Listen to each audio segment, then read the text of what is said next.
Bienvenidos amiguitos, aquí tenemos unas palabras en el idioma náhuatl. El de la izquierda son las palabras náhuatl: xoxime, cuajme, michime, tlacame, sihuame.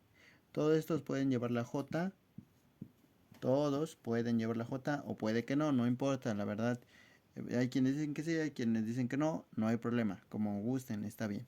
Entonces aquí tenemos a la derecha en esta fila de la parte derecha, el color rojo, tenemos el significado de estas palabras. Sin embargo, no están en el orden correcto, ¿verdad? Aquí tenemos peces, árboles, mujeres, flores, hombres. Todos están en terminología plural, así es que cuál con cuál lo podemos relacionar. Bien amigos, veo que lo junté mucho y pues ni modo, así está junto, pero lo importante es hacerlo. Si tú puedes, ponle pausa al video y puedes tratar de recordar o de relacionar, a ver si recuerdas o a ver si sabes el significado de estos nombres o palabras, etcétera, ¿verdad? Así que vamos a comenzar con este. Si ya lo pusiste pausa, lo intentaste hacer, que bueno. Si no, te doy un segundo para que puedas hacerlo.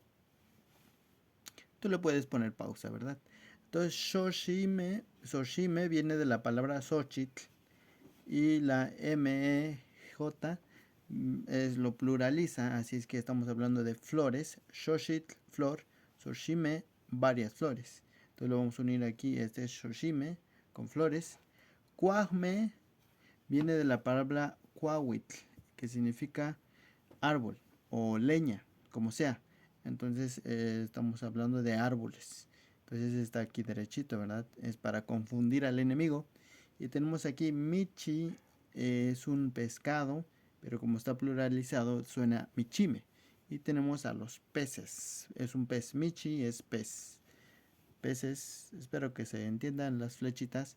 Y tlacatl es un hombre, tlacatl, ¿verdad? Y tlacame es varios hombres. Entonces está aquí abajito y ya lo tenemos aquí.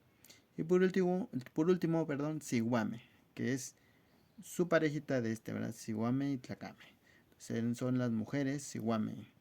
Entonces ya lo tenemos unido, creo que ya son todos. Así es que espero que te haya gustado el video. Nos vemos en un próximo. Adiós.